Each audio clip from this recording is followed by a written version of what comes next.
খাসির মাংস একটা স্পেশাল ব্যাপার নিয়ে আসে আমি তো মনে করি। বাট অনেকেরই কমপ্লেন থাকে খাসির মাংস রান্না করলে মাংসের একটা স্মেল থেকে যায়।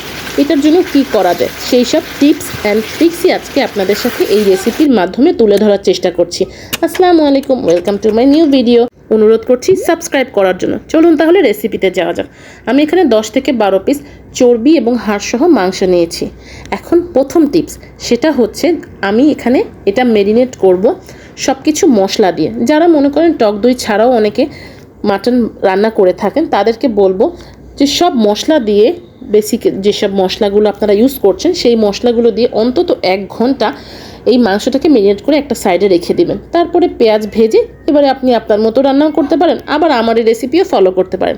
আমি এখানে ফ্যাটানো টক দইও ব্যবহার করেছি, সাথে আদা রসুন বাটা আর দিয়েছি শুকনো মরিচ হলুদের গুঁড়া আর স্বাদ মতো লবণ।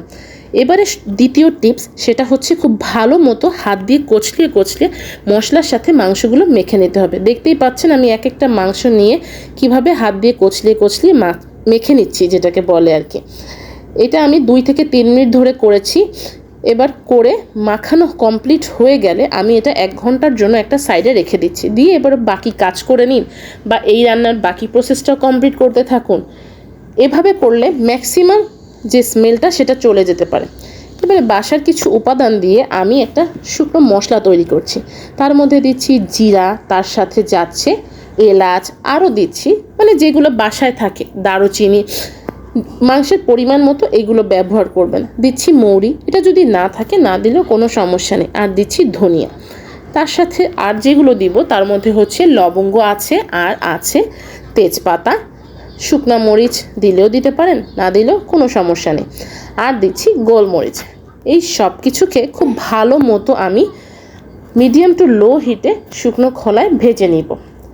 ভালো মতো ভেজে নেওয়া হয়ে গেলে এটাকে একটা সাইডে ঠান্ডা হওয়ার জন্য রেখে দিব। ঠান্ডা হয়ে গেলে এটাকে আমি ব্লেন্ডারের জারে ব্লেন্ড করে নিব বা পাটায়ও বেটে নিতে পারেন।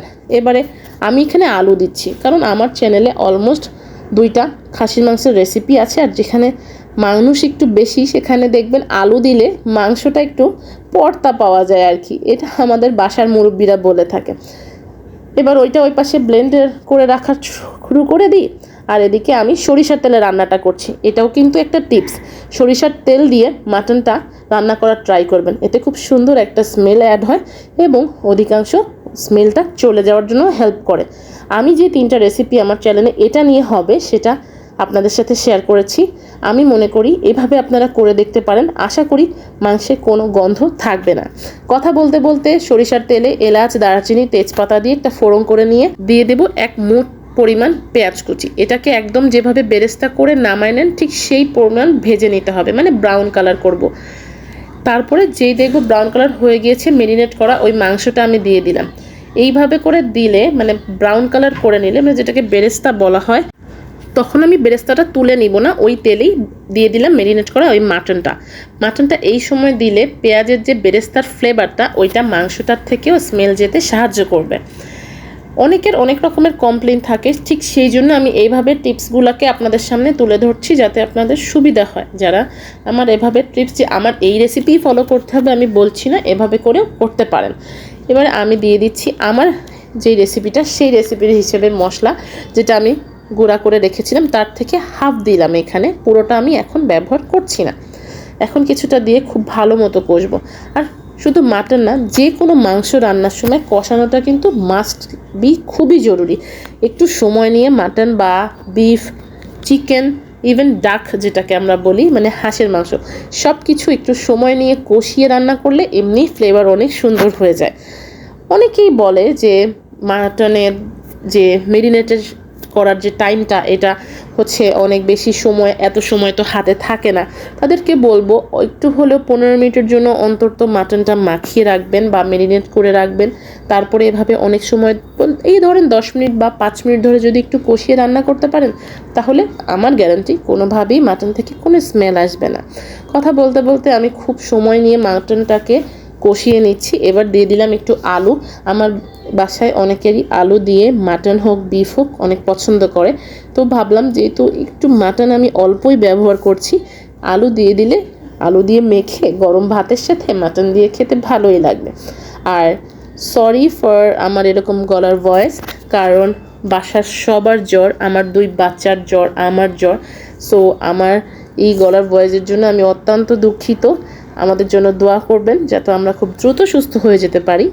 আচ্ছা, এবারে রেসিপিতে ফেরা যাক। আমি বাকি আবার কষানোটা শুরু করেছি আলুটা দিয়ে। একটু সময় নিয়ে যেটাকে বললাম আর কি, কষানো কমপ্লিট করতে হবে।